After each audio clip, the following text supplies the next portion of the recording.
Om Sai Ram. Chapter 6. Ram Navami Festival and Masjid Repairs.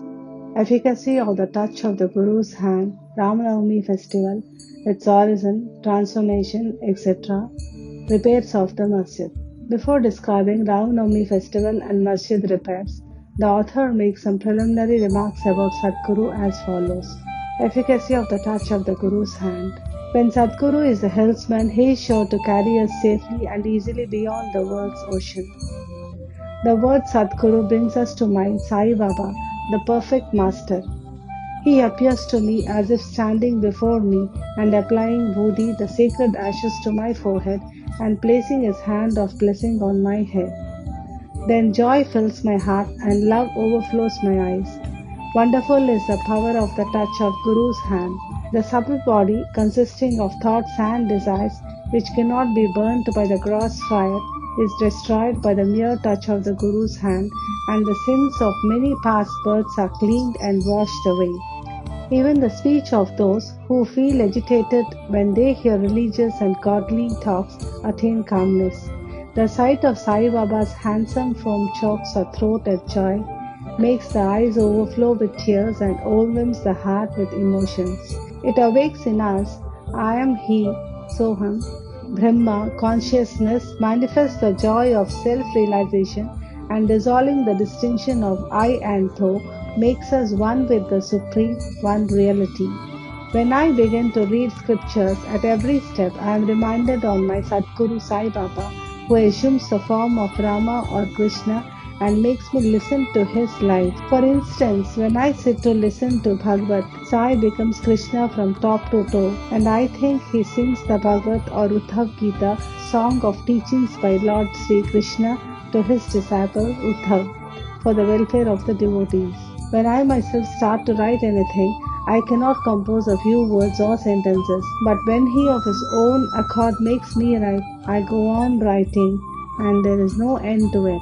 When the disciple's egoism props up, he presses it down with his hand and gives him his own power, makes him achieve his object, and thus satisfies and blesses him. If anyone prostrates before Sai and surrenders his heart and soul to him, then all the chief objects of life, that's dharma, righteousness, artha, wealth, kama, desire, and moksha, deliverance, are attained easily and unsolicitedly. Four paths of karma, dhyan, yoga, and bhakti lead us separately to God.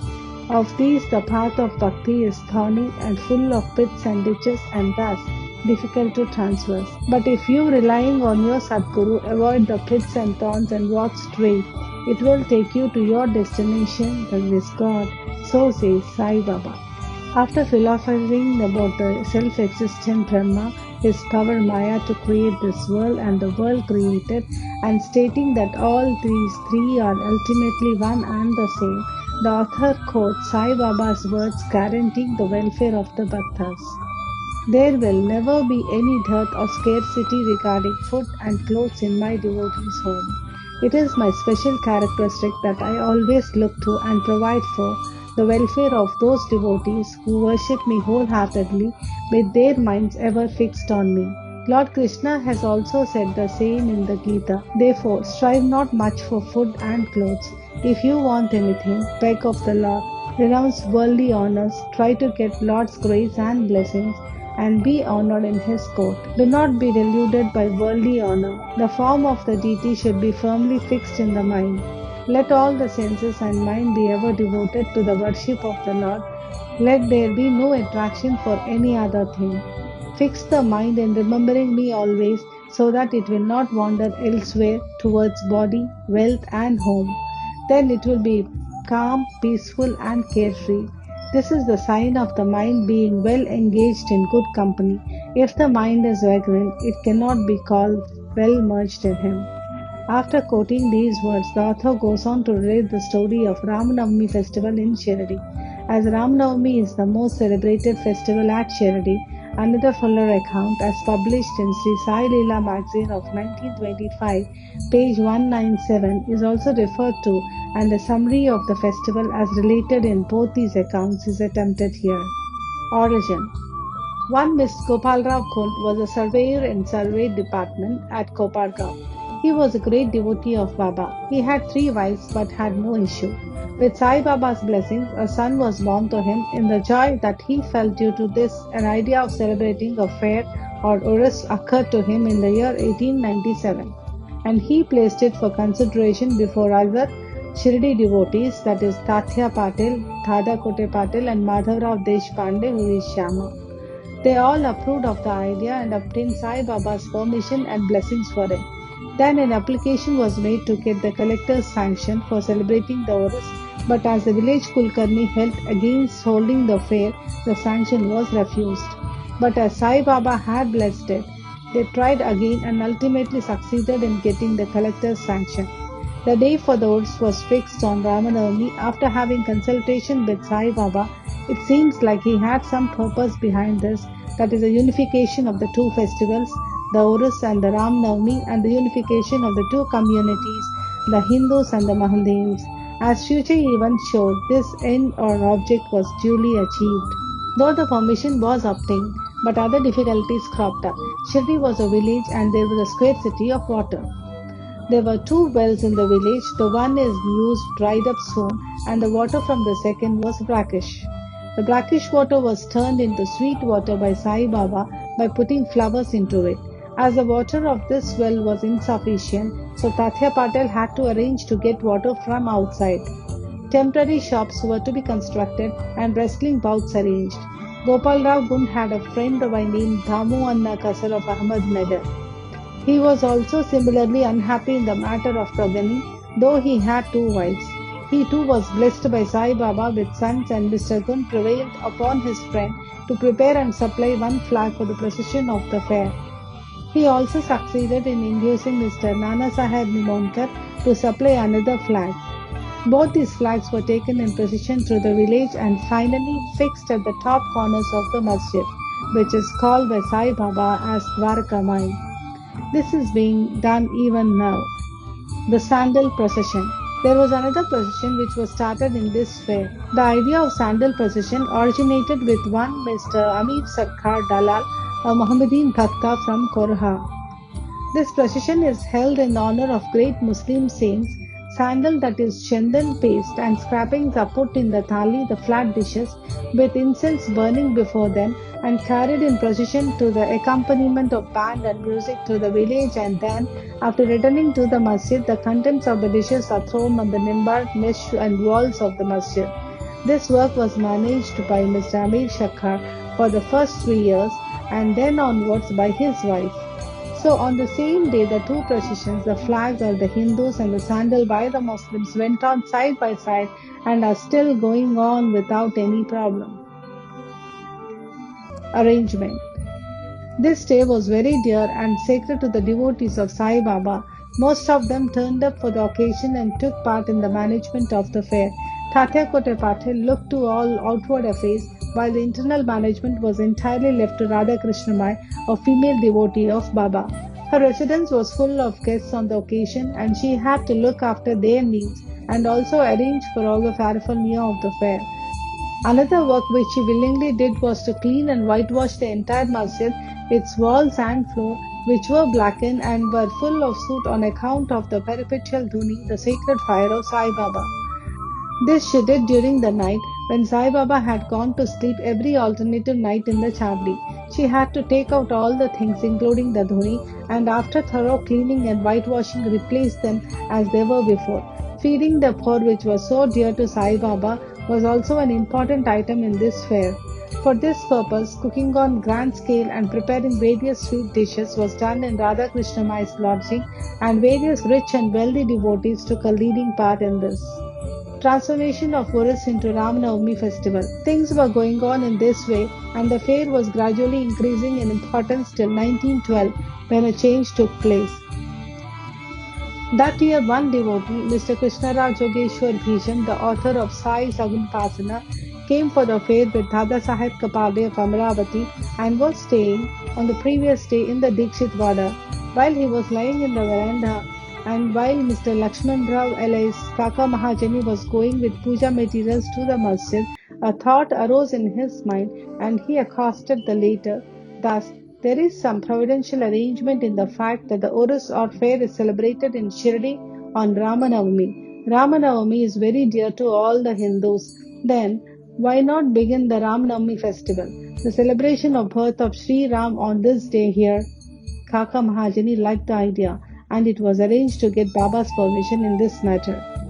The main difficulty was how to secure a Haridas who would do Kirtan and sing the glories of the Lord on the occasion.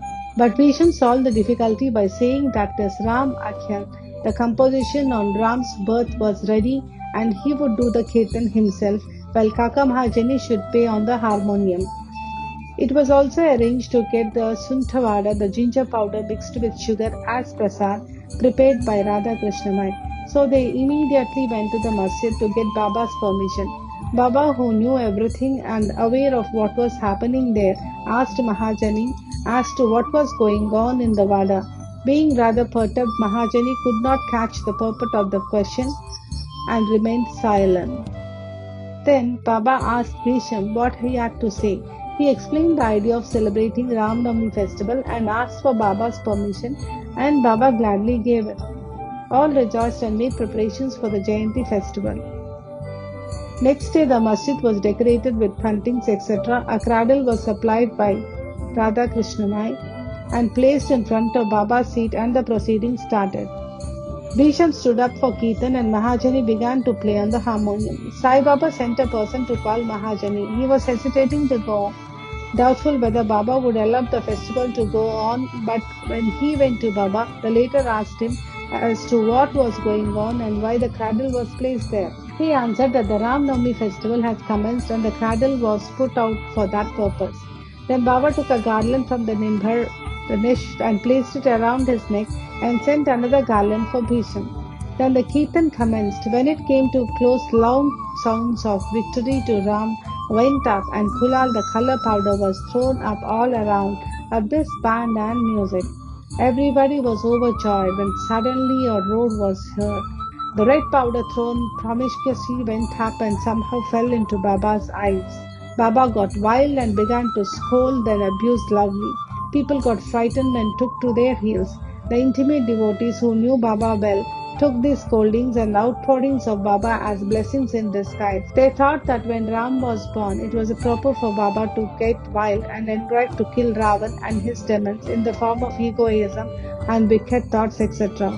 Besides, they knew that whenever a new thing was undertaken at Shirdi, it was usual with Baba to get wild and angry, and so they kept quiet. Radha Krishnamai was rather afraid and thought that Baba might break her cradle, and she asked Mahajani to pull the cradle back. When he went to loosen and unfasten the cradle, Baba went to him and asked him not to remove it. Then after some time, Baba became calm and that tape program, including Maha Puja and Aarti, was finished. Later on, Mr. Mahajani asked Baba for permission to remove the cradle. Baba refused the same, saying that the festival was not yet over. Next day, another Kirtan and Gopal Kala ceremony. The earthen pot containing parched rice mixed with curd is hung to be broken after the Kirtan, and the contents distributed to all, as was done by Lord Krishna amongst his cowherd friends, was performed, and then Baba allowed the cradle to be removed. While the Ram Navami festival was thus going on, the procession of the two flags by day and that of the sandal by night went off with the usual pomp and show. From this time onwards, the Urus of Baba was transformed into the Ram Navami festival. From next year, 1913, the items in the program of Ram Navami began to increase. Radha Krishnamai started a Nam Saptah, singing the glory of God's name continuously, day and night for 7 days, from 11th day of Chaitra. For this, all devotees took part by turns, and she also joined it sometimes early in the morning. As Ram Navami festival is celebrated in many places all over the country, the difficulty of getting a Haridas was felt again.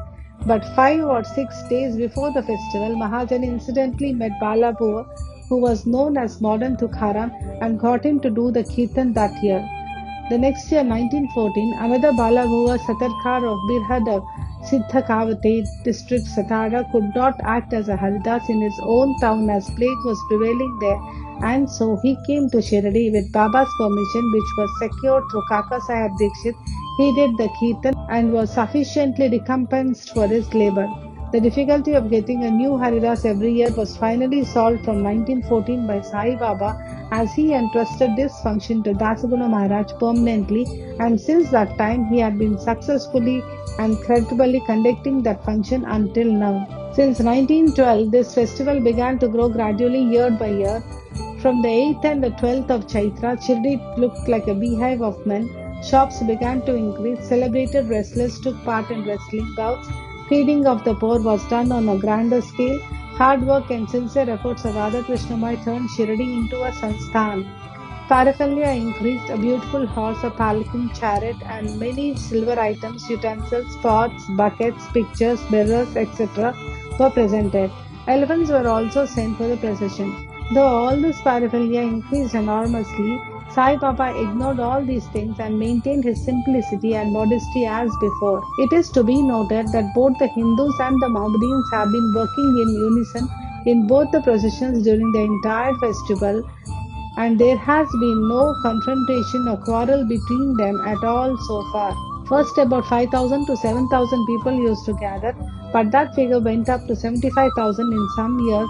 Still, there was no outbreak in any epidemic disease nor any riots worth the name during past so many years. Repairs to the masjid. Another important idea occurred to Gopal Gun. Just as he started the Urus sword fair, he thought that he should repair and renovate the masjid. So, in order to carry out the repair, he collected stones and got them dressed. But this work was not assigned to him. This was reserved for Nana Sahib Chandorkar, and the payment work for Kaka Sahib Dikshit. Initially, Baba was unwilling to allow them to have work done, but the intervention of Matsapati, a local devotee of Baba, his permission was secured. Baba took a small gadi for his seat, discarding the usual piece of sackcloth used till then. In 1911, the Sabha Mandap, the courtyard, was also put in order with a great labor and effort. The open space in front of the masjid was very small and inconvenient. Kaka Sahib Dikshit wanted to extend it and putting a roofing on it. At great expense, he got iron posts, pillars, and trusses and started the work. At night, all the devotees worked hard and fixed the posts. But Baba, when he returned from Chardi next morning, uprooted them all and threw them out. Once it so happened that Baba got very excited, caught a pole with one hand and began to shake and uproot it, and with the other hand caught Tatya Patel's neck. He took by force Tatya's peta, struck a match, set it on fire, and threw it in a pit. At that time, Baba's eyes flashed like burning embers. None dared to look at him. All got terribly frightened. Baba took out a rupee from his pocket and threw it there, as if it were an offering on an auspicious occasion.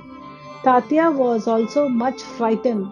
None knew what was going to happen to Tatya, and none dared to interfere. Bhagoji Sinde, the leper devotee of Baba, made a bold advance, but he was pushed aside by Baba. Madhavra was also similarly treated, pelted with brick pieces. So all those who went to intercede were similarly dealt with, but after some time, Baba's anger cooled down. He sent for a shopkeeper, got from him embroidered peta, and himself tied it on Tatya's head, as if he was being given a special honor. All the people were wonderstruck to see the strange behavior of Baba.